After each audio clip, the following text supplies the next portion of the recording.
Hey, this is Sky. Welcome to my YouTube channel. Sunday night, I'm just chilling.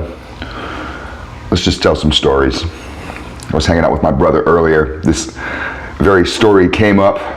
He had a good time telling it, so now I'll tell it to you guys at least. We owned a landscape company, we being me and my brother, many years ago. That landscape company still operates to this day. We started that company, 1992. I took a little bit of extra funds that I had left over from all kinds of illegal activity and started a legitimate business with it. And that was a landscape company. We started it from scratch. And I have another video talking about starting businesses, and I tell many examples of some of the businesses that I've started, and I talk about the landscape company, and I'm not going to go into it again now about how I started it, but we were doing, in the beginning, mostly just residential accounts. Mow, blow, and go for just regular houses in neighborhoods. We eventually graduated up to doing mansions, and then we made the transition, mainly because I wanted to, into the commercial world, doing apartment complexes and having commercial accounts. I wanted to expand the business. But while we were still doing residential accounts, we would do a lot of estimates. You know, we would have our day scheduled with actual work, but we would also schedule in during the week. I'd like to do it all in one day if I could and schedule a whole day of estimates. Just go from place to place to place, doing estimates for potential customers. Sometimes they would go well, sometimes they wouldn't. It can be kind of an art form. You're meeting people for the first time, going into their homes. Sometimes it's real easy to make the deal, and sometimes you really have to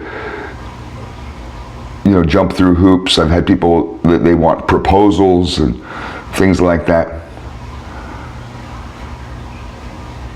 So we go to this lady's house, Maddie Hayes. I'll never forget her. A typical old lady. A lot of old ladies hire landscapers.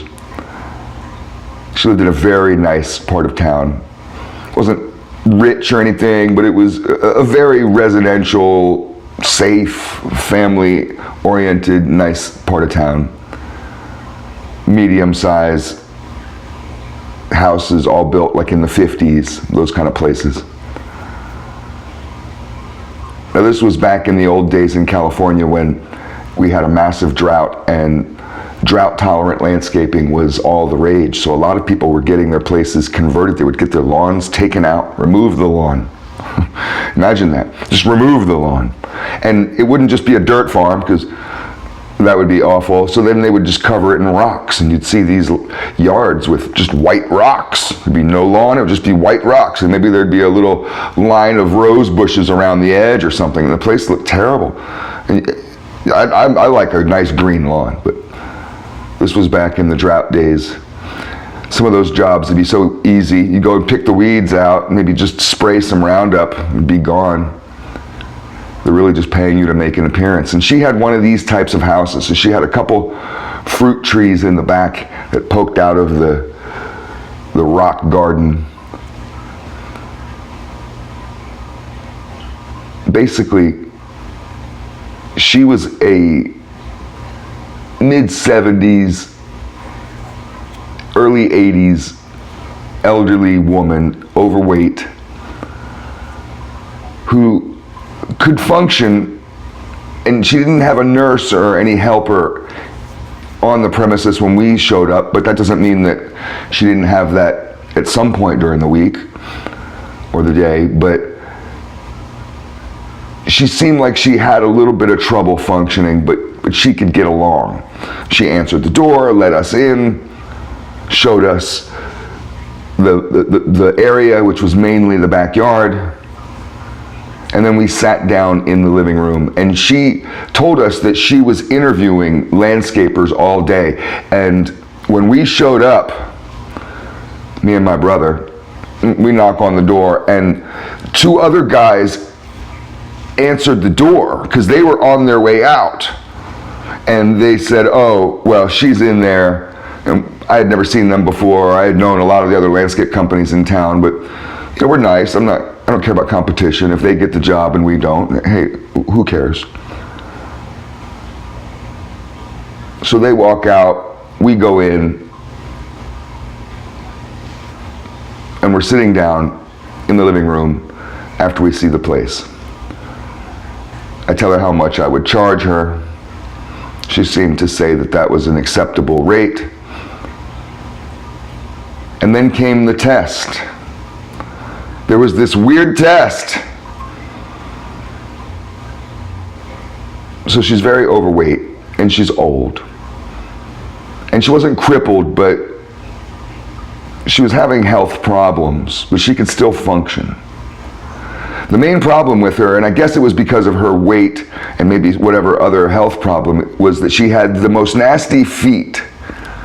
So her feet were bare. She had no shoes on. She had bare feet. I didn't notice them until we sat down in the living room. And I really didn't notice them until she grabbed some socks that were on the couch and struggled to put them on. So we're in the middle of trying to give her this estimate, and she's just sitting there with these socks and kind of leaned over in this chair, and she's trying to put this sock on her fat, disgusting feet, and her toes look like they're kind of broken or deformed, and the feet are black and like rotten with like fungus and gangrene. And the more I looked at them, the more evil and disgusting those feet were. It was like looking into an abyss. It was traumatic. I glanced over at my brother to kind of, because we grew up together and we kind of have our own little, as brothers do, our own little language of glances and looks. I could tell the whole story just by, he gives me a look. I know what that look means. So I give him a look and he's looking at me, and the look is, oh my God, those feet. And she's struggling to put on this sock and looking at us like, and making these noises, these grunting noises. And she's like, and then she holds the sock up, grunting, like an infant who wants help. It was very obvious that she wanted help. She wanted help to put her sock on her rotten, disgusting, evil devil feet. Well, I wasn't going to put them on her.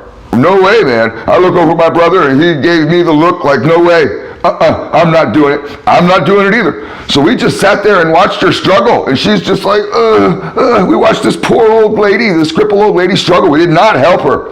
I wasn't going to touch those feet. No way.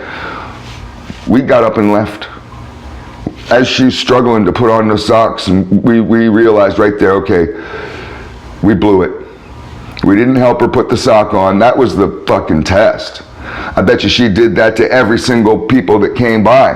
The sock test. Whoever put that sock on that foot got the job. And as soon as we left, we heard that, just as we were approaching the door, we heard the doorbell. I opened the door and there was two other guys. Because she's cycling these landscape companies through. She's doing back-to-back estimates all day long for her little rock garden. And these guys, they had a clipboard in their hand and they're, all ready to get this job. The one guy kind of looked at me with this kind of competitive attitude, and me and my brother laughed. We were just like, good luck, man. We'll see if you pass the sock test. We did not pass the sock test, and we drove off just horrified, ready to puke, but also just kind of laughing because it was so awful. And you guys may not really be able to get this, but I'm telling you, man, those feet were evil. Those were the worst feet ever. I was afraid that if I looked at them too long, I would get turned to stone, like they were Medusa feet. I shouldn't have even started talking about it. I'm going to have nightmares now. Thanks for watching.